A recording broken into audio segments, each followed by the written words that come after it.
我哋講啲黃道就係正式練習。咁你嗰陣時都提過我嘅，你好多人咧練大隻好怕拎地，你知咩？簡約咁解釋下咩叫拎地？粗腳係啦，粗對腳，唔係整粗你對腳，係粗對腳。我哋成日都一人就舉心口、舉膊頭、舉背脊，係咪？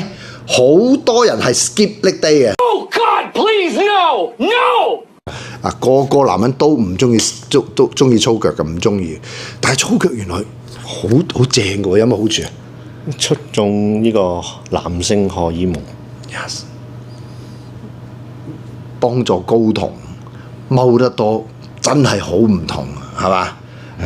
不過今日我都係唔粗腳，夏天就嚟啦，操下手先。Yes。